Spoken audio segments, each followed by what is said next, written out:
Hey guys. Hey, hey, hey.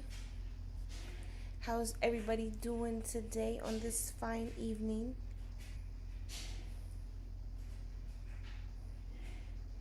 As y'all know, I'm getting all my stuff set up, y'all. Bear with me. And I look crazy because it's been raining, so I've been home since I got out of church. And yeah, I'm chilling. I'm washing clothes. I'm unpacking the baby's room. I'm doing all the things. So, your girl's comfy. Don't judge. Just know. I've been chilling. I'm big chilling. So yeah, what's happening? How is my fam? How is everybody doing out there today? Y'all gotta see if my Facebook is streaming, and it is. We got volume. We've got volume. Okay, cool. All right, perfect. So y'all, I'm coming to you live from my living room today. So we switching it up, change of scenery, doing something different. Not on the porch today, not in the bed today, not in the car today, not on vacation today. We in the living room. Come sit down with your girl.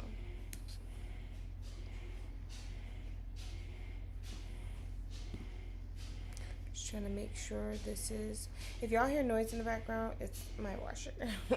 It's kind of loud. But ignore it. It's all good, okay? All good. I'm trying to make sure this is all running well. Okay. It's looking like we're in business, y'all. Okay, cool. Okay. It's looking like we're in business, y'all. Okay, cool. Oh, we don't want this. We don't want that volume. It's looking like we're in business. Oh, wait, hold on. What I do? It's looking like we're in business. Oh, wait, hold on. What I do? I told you I don't be knowing about this electric stuff. Bear with me.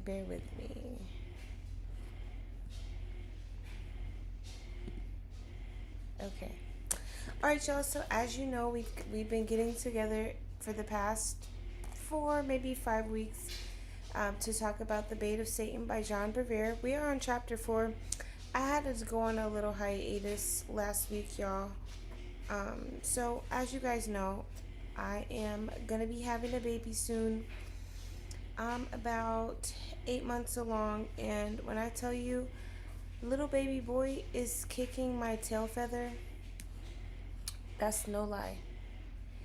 And quite frankly, I'm over it. I have not gotten any sleep. Probably slept like 3 hours last night. So, yeah, he's just, you know. But we're on the last of it, so I will not complain. All is well. Hey, Chris, what's going on? Thanks for joining. Yeah, so you can give it a few more minutes. I know I was a little late, so, you know, I'm a chill for a second where I gather myself, gather my things and all the things, and then we're going to get started. We're going to start chapter 3. Chapter 4. Oh, forgive me, y'all. I'm a little discombobulated right now. But yeah, chapter 4. Chapter 4 was good, y'all. And if you guys are reading along, you saw some correlation between our last book and the book that we're now reading. It's so funny how, certain conclusions are drawn, certain stories are revisited because of the content that's there in the Bible from these Bible stories to teach us. So, hi Wayne, thanks for joining. So you'll see that a lot in this chapter. In chapter 4, we're talking about David and Saul again, and their relationship and David's relationship with Saul's son was the entire basis of the last book that we read. So you guys see some familiarity here, which I love. Actually, I love the story of David. It's really inspiring, super helpful. Hey, thanks for joining. But it's really inspiring. There's a lot of lessons, there's a lot of wisdom in the story of David for us to take away, and we have proof of it. One book was talking about healing from trauma, and how unhealed trauma can, lead you down the wrong path in life and cause you to make some decisions that, you don't really have to make. And this book is now talking about the same story as it relates to offense. So it's a little different. Same story, just another little nugget to pick out of this story. So we're going to go ahead and get started. So chapter 4 is called My Father, My Father. And the scripture to go along with this chapter is 1 Samuel 24:11, which says, My Father, know and see that there is neither evil nor rebellion in my hand. I have not sinned against you, yet you hunt my life to take it. Starting off deep, Amy. Not you hunt my life to take it. But yeah, so that's what David is going through. Those are David's words. And as we always read, there's a little blurb here above his reader's testimonial that says, It is one thing to experience rejection and malice from a brother or sister, but it is entirely different to experience rejection and malice from a father. So that kind of gives you a little bit of insight on what chapter 4 is going to be talking about. It's going to be talking about dealing with offense from a father. We talked about in the last chapter how the story of Joseph, his brothers sold him into slavery and, did all these things in their jealousy towards him, and how he did not take offense to what was done because he realized that God used that situation to put him in position to, ultimately save them. So this chapter will be similar. The only difference is instead of brother on brother, we're talking father on son. So he starts off the chapter by saying that it is one thing to experience rejection and malice from a brother, but entirely different to experience it from a father. And when he speaks of fathers here, guys, he's not talking about actual father and son. David's father was Jesse, not Saul. But Saul was anointed king prior to David being anointed. So Saul was still in power. He was still the king when the prophet Samuel anointed David to be the next king. Now, when he was anointed, he's still really young. Now, if you know the story of David, you know that he started off as a shepherd boy. He didn't really get along with his brothers and things. He was just always out with the sheep.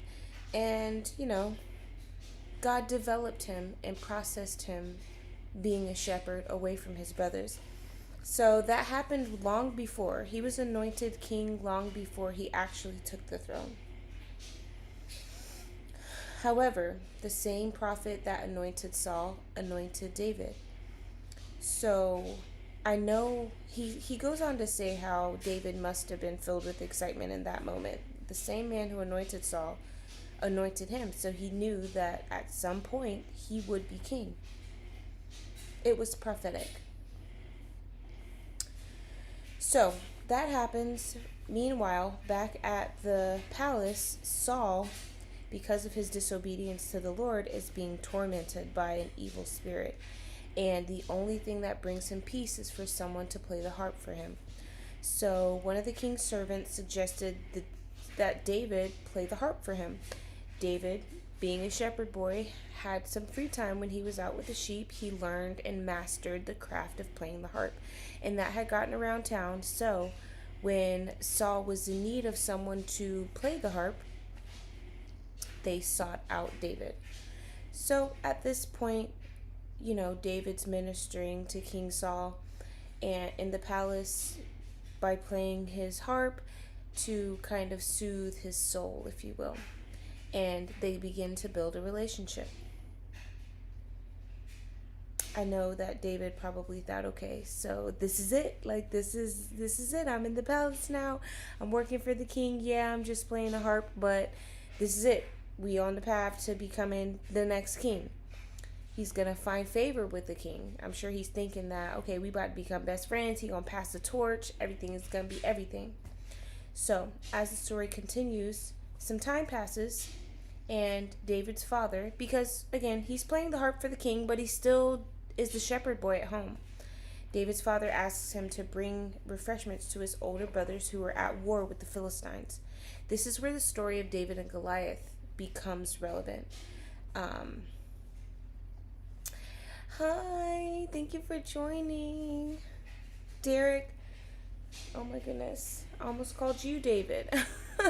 My bad.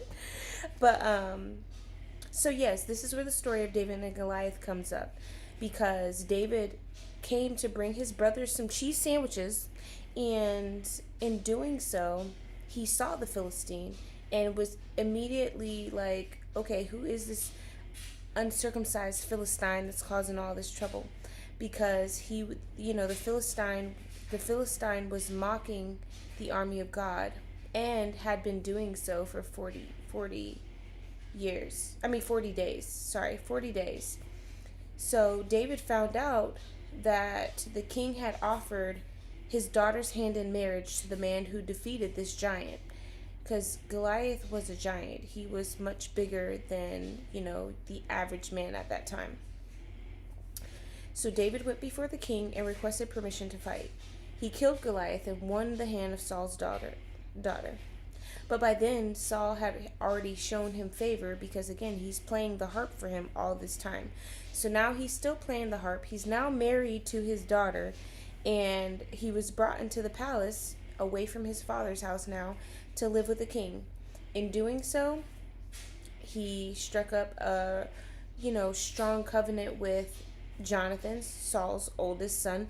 Now, you guys might remember that covenant from our last book, when we were talking about, how Jonathan helped David escape because, Saul ends up trying to kill him. But anyways, we'll get there. So he has an everlasting friendship with Saul. With Jonathan, who is Saul's son. He's married to Saul's daughter. He's just getting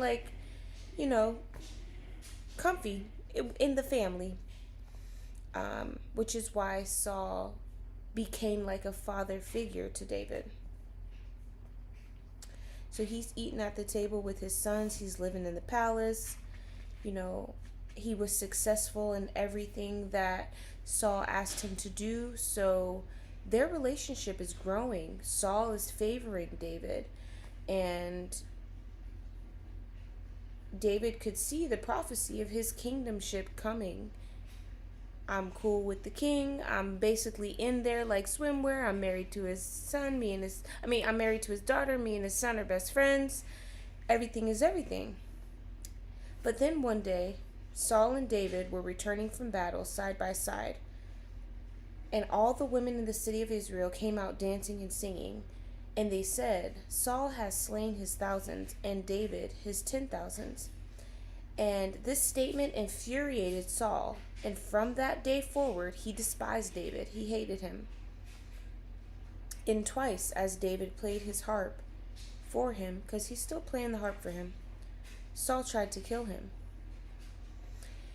So in a matter of a moment, because of the love that David was being shown after this battle, Saul's love for David turned to hate. So much so to the point where he tried several times to take his life. And it got so bad that David could no longer stay around him. So he had to go on the run. So think about this progression, guys. He's left his father's house. He's no longer, living there, doing anything there. He's now moved into his new home, and now his father figure is trying to kill him. So he can't go back home. They'll know where to come. That'll be the first place they go and look for him. He ends up going into the wilderness. So this, surety of the promise that God had given him, or given him the prophetic revelation of by anointing him the next king, was literally unfolding right before his eyes, shattered right before his eyes, all because of the jealousy of the current king, who was like a father to him at one point. And, in fleeing, I'm sure his thoughts went something along the lines of like, why would God allow this? Why would God anoint this man who now wants to kill me, and I'm supposed to be taking his place at some point? Like, how did I get here? So Saul begins to chase David from wilderness to wilderness and cave to cave. And at one point,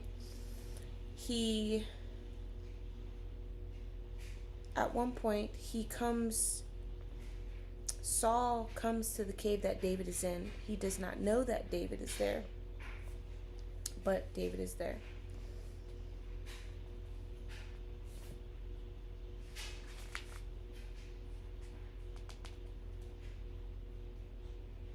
But before we go into that, the book says, notice that God,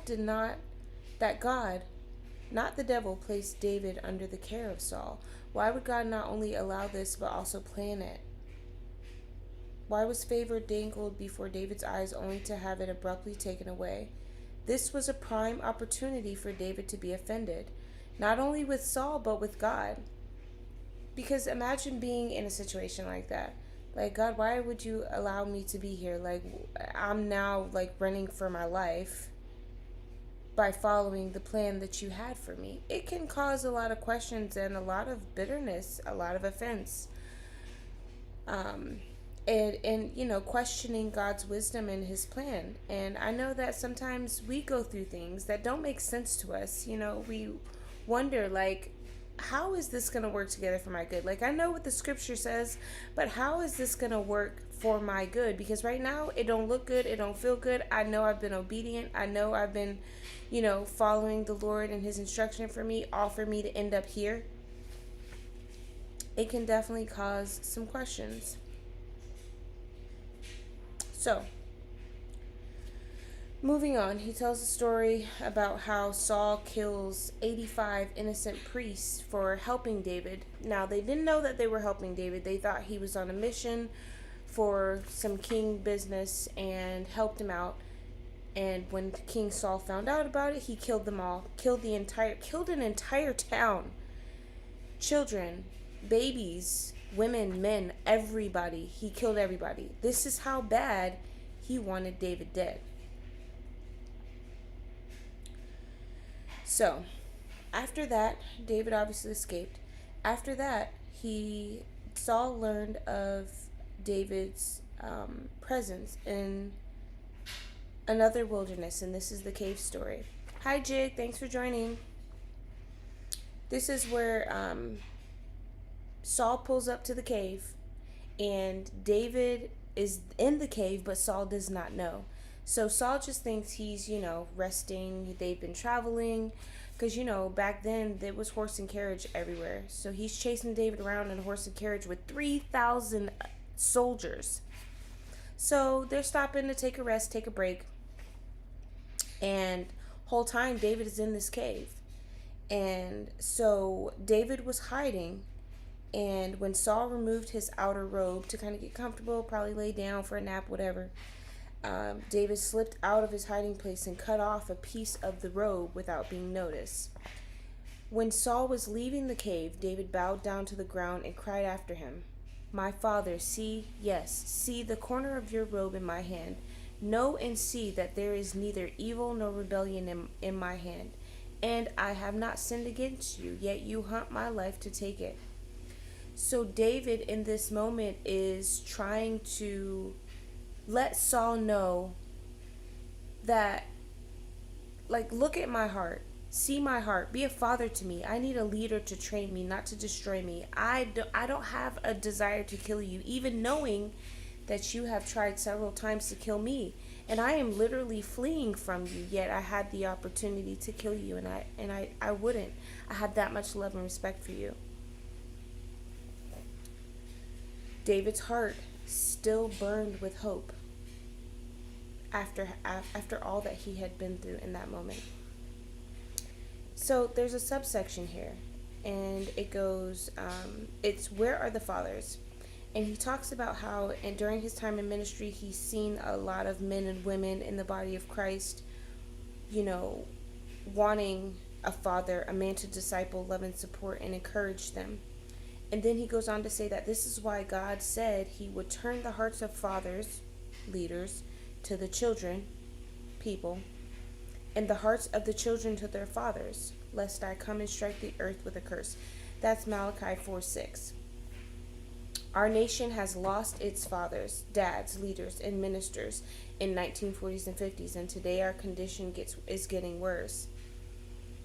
Many leaders in our homes, corporations, and churches are more concerned with their goals than their offspring and raising up the offspring, the people who have been put in position to follow them, whether they're actual fathers or just leaders in some way, shape, or form. Leaders in ministry, leaders at work, leaders, in their home. Maybe they are actual fathers.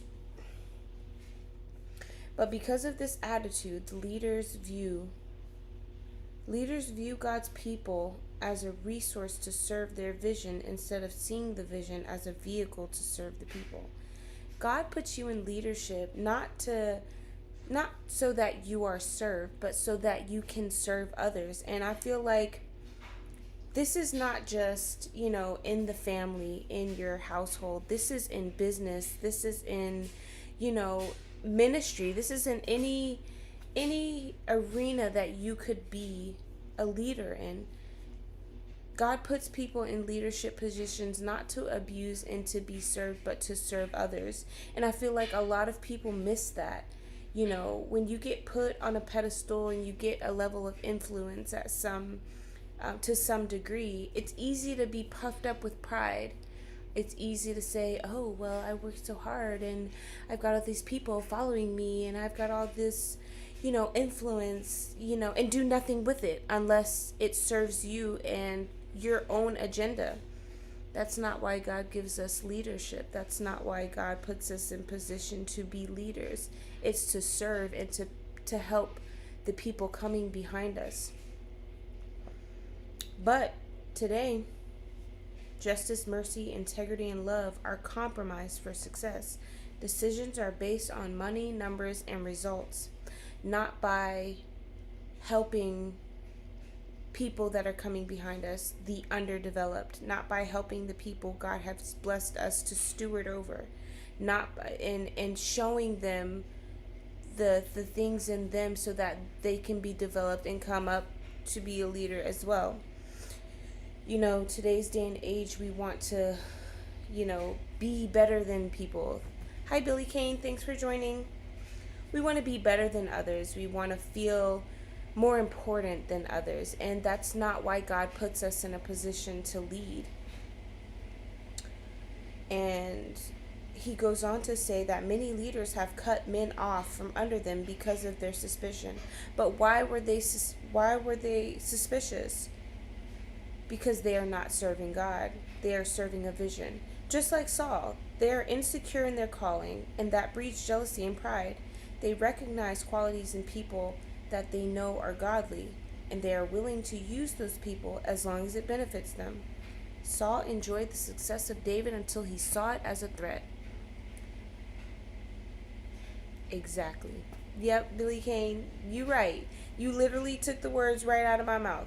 They're not serving God, they're serving the vision.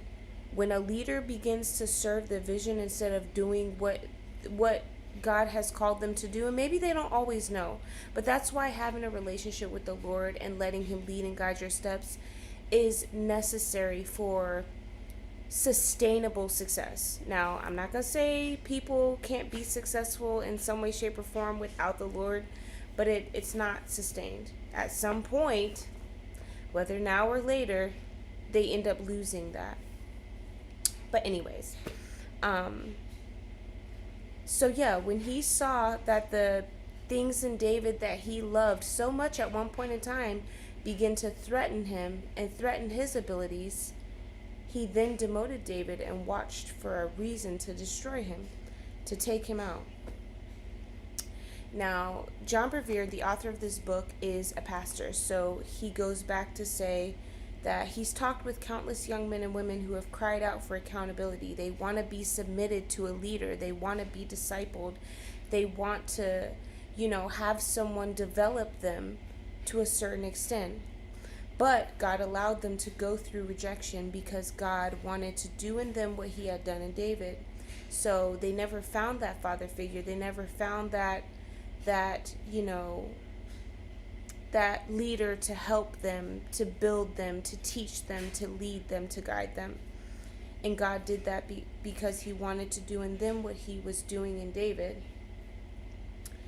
The Spirit is saying that David was concerned that Saul believed he was rebellious and evil. David must have questioned himself, like, what did I do? How did I end up here? How did Saul's heart turn against me so quickly? And that's when he cried out to Saul, like, someone urged me to kill you, and I could have. But I said no.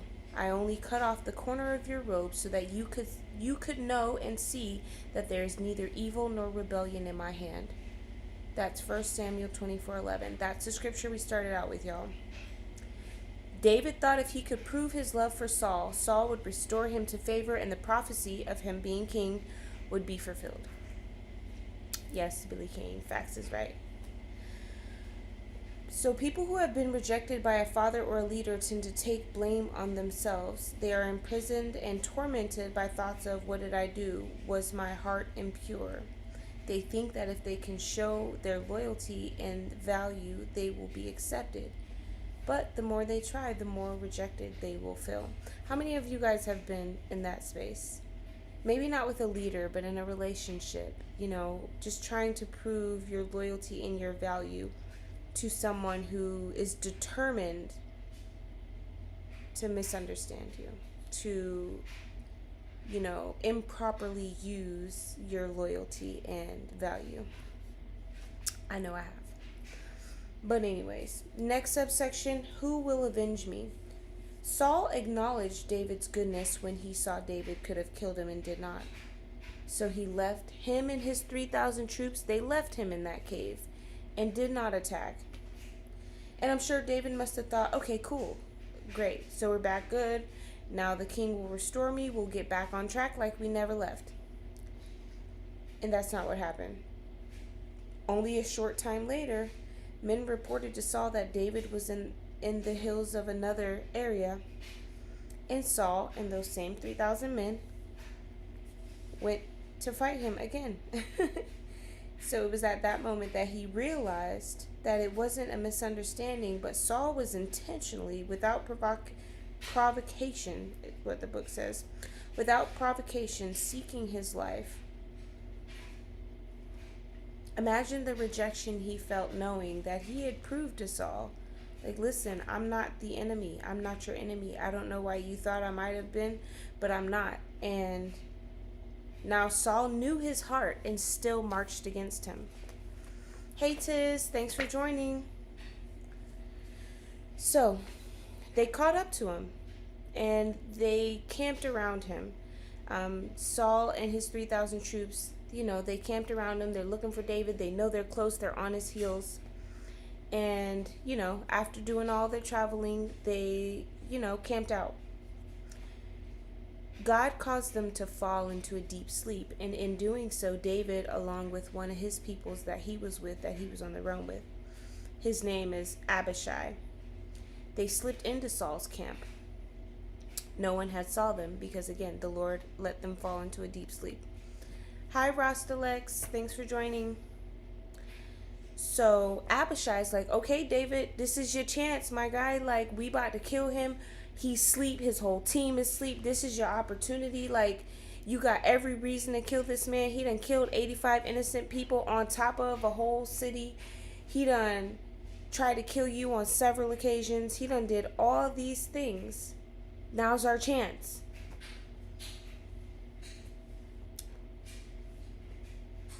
And then he wasn't even going to make David do it. Abishai was going to kill for him. It says, God has delivered your enemy into your hand on this day. Now, therefore, please let me strike him at once with the spear, right to the earth, and I will not have to strike him a second time. This is 1 Samuel 26:8. Y'all, if y'all go to the Bible and y'all read this story, they were literally in his tent over this man while he's asleep. So, yeah, that kill could have been easy, like butter. Nothing would have happened. Nobody would have came for them. All David's problems would have been over. And he had several rightful reasons to take him out, or to let his friend take him out. They would have been justified. And all of the reasons that he had, they sounded good. They made sense. And his brother was encouraging it. So he had somebody riding like, okay, yeah, this is the right thing to do. So if David was the least bit offended, he would have felt totally justified and would have allowed Abishai to put a spear through Saul. But listen to how David responds. Do not destroy him, for who can stretch out his hand against the Lord's anointed and be guiltless? As the Lord lives, the Lord shall strike him, or his days shall come to die, or he shall go out to battle and perish. The Lord forbid that I should stretch my hand against the Lord's anointed.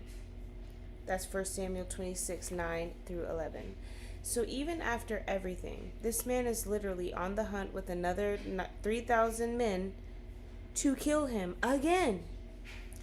And again, he has the opportunity to take his life, justifiably so, and does not. David would not avenge himself, but he left it in the hands of God.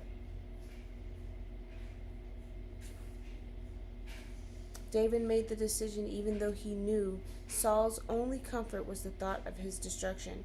And then, y'all, he wouldn't have just been avenging himself, but he would have been delivering the people too from a mad king, the people of Israel. Because you got to remember, y'all, Saul's the king of Israel.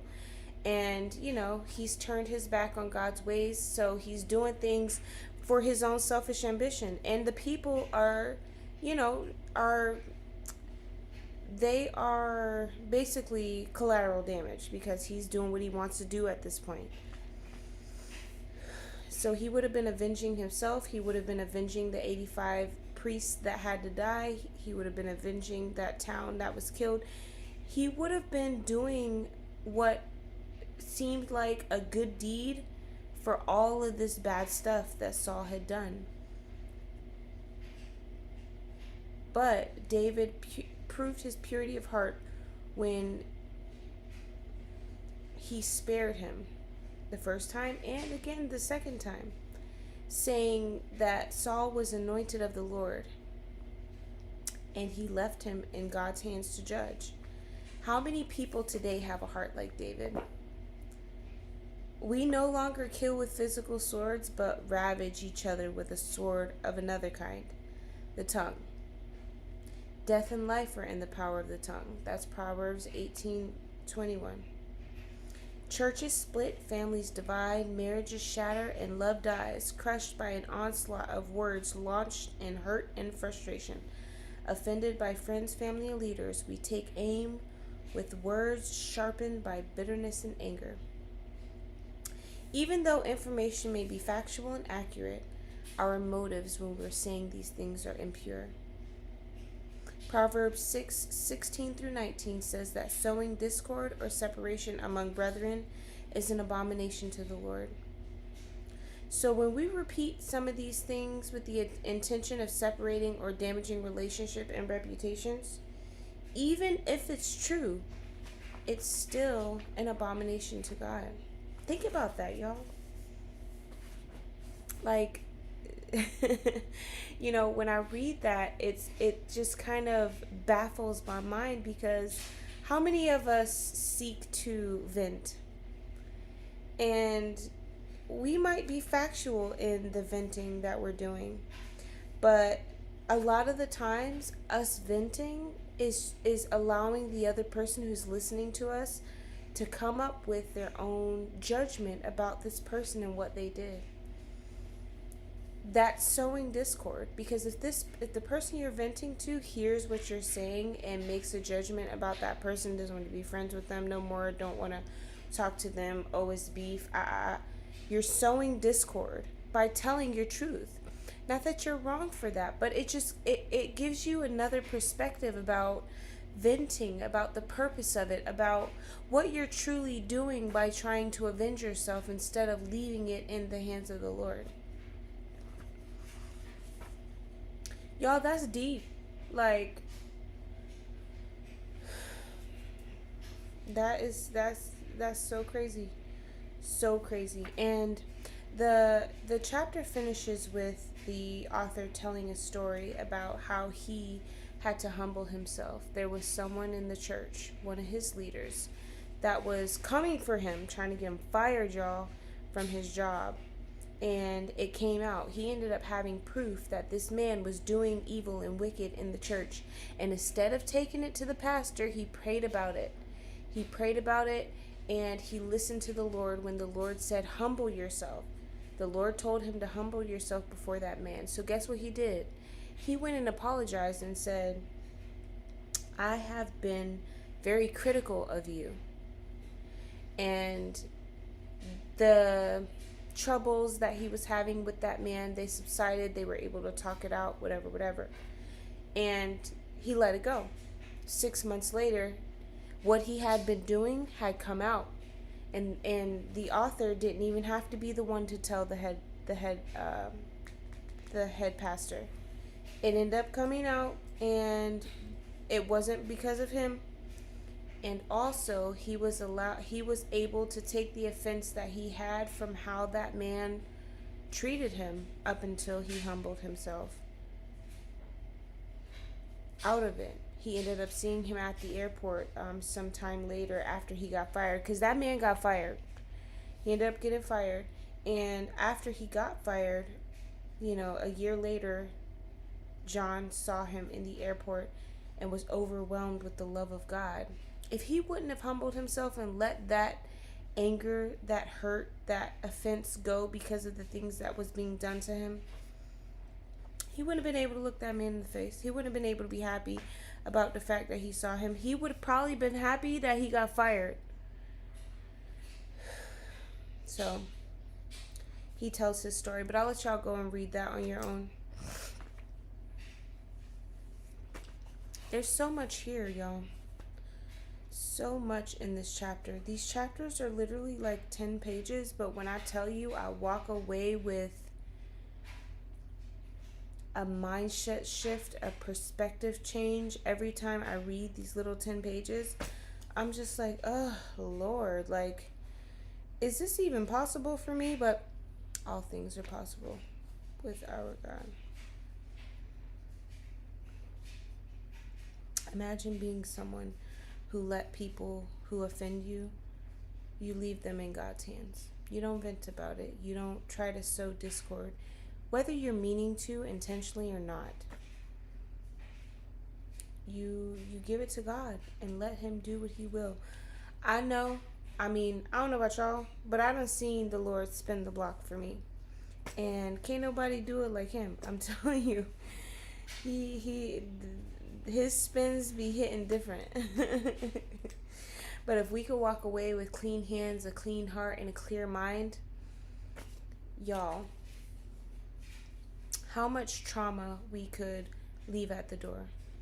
How much offense against people, or absorbing the offense of other people, we could just walk away without. Like, how much lighter on our feet we would be if we didn't, absorb every negative thing that someone sent towards us.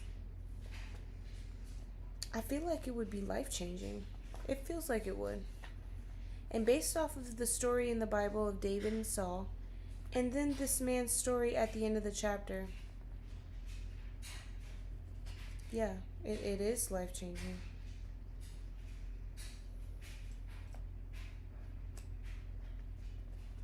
He ends the chapter with, will you be a man or a woman after the heart of God, or will you seek to avenge yourself?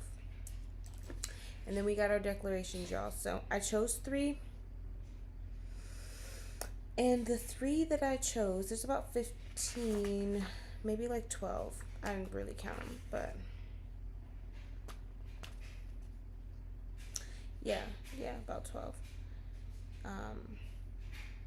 But yeah, so some of these declarations that I'll be focusing on, one being, Father, cause my heart to be as pure as David's was pure. I want a heart like David, y'all. I want a heart that, can see what someone's doing to me and not have to absorb it. Yes, I see it. And you know what? You got that. I'm going to stay over here, you stay over there. You know what I'm saying? And just move on. And let the Lord deal with them as he will. Knowing that God got my back and they can't hurt me unless I allow them to.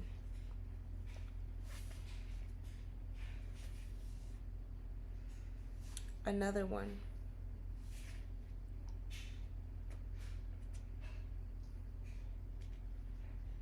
I will never seek to sow discord or separation between myself and my Christian brothers and sisters, for it is abomination to the Lord. This is just the example that I used with venting. I don't want to sow discord. I don't want to feel like I need to, get this off my chest. I don't want to even give life to the things that people do to hurt me. And y'all, I'm not saying that this is easy. Like, oh, it's just gonna be a piece of cake, piece of pie. No, it's incredibly hard. Like, someone does something to you, does something mean to you, hurtful to you, betraying to you. Yeah, we want to talk about it. Like, we need to, sometimes you feel the need to process with the ones closest to you, with the ones that you love. And it's a fleshly thing. I mean, it's normal. We all do it. We all have done it. We all probably will do it to some degree, but we don't have to. We have another option. And we'll probably walk away from the situation a lot less tainted, if you will, if we can get ourselves to be able to give it to the Lord. Talk to the Lord about it in prayer and leave it with him. Let him do what he will as a result of it.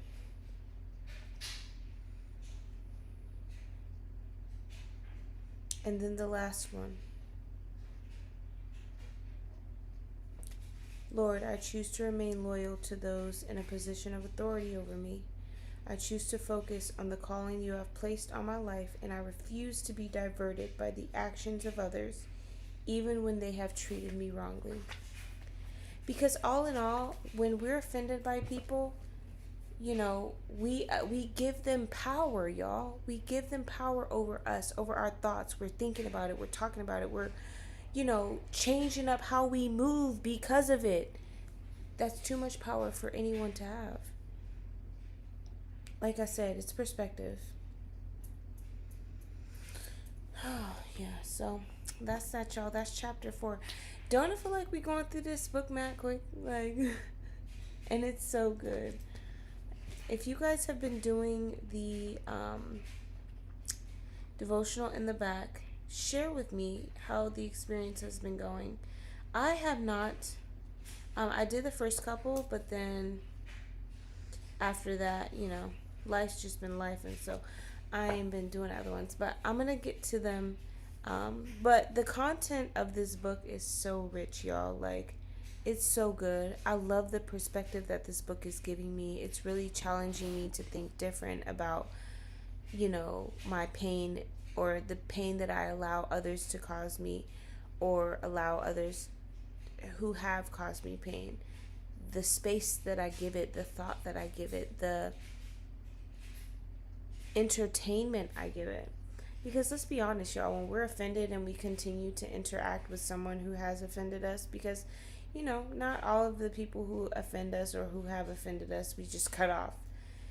Sometimes the offense comes from people like a father or a brother or a sister or a friend, someone who's close to you, someone who you value enough to want to keep the relationship. But it breeds bitterness, anger. And even though those things don't come out right away, at some point they will. So it's, definitely giving me perspective, changing my perspective. I'm looking at things a little bit differently as it pertains to my relationships and my interactions with people. And that was one of the reasons I really wanted to read this book. So it's doing what it was supposed to do, doing what I thought it would, doing what it was meant to do. Yeah, I'm loving it, y'all. But tell me what y'all think. Tell me what y'all think about the book so far. How's it inspiring you, touching you? Maybe it's not. I don't know. Let me know something, though. But until then, we will pick up on chapter 5 next Sunday, y'all, at 7:30. Yeah, next Sunday at 7:30, we'll continue on with chapter 5. You guys be there or be square. I want you to have a good rest of your night. Enjoy the Sunday fun day. Day's over, but Sunday fun night, whatever. Whatever y'all do in the night hours on a fine Sunday.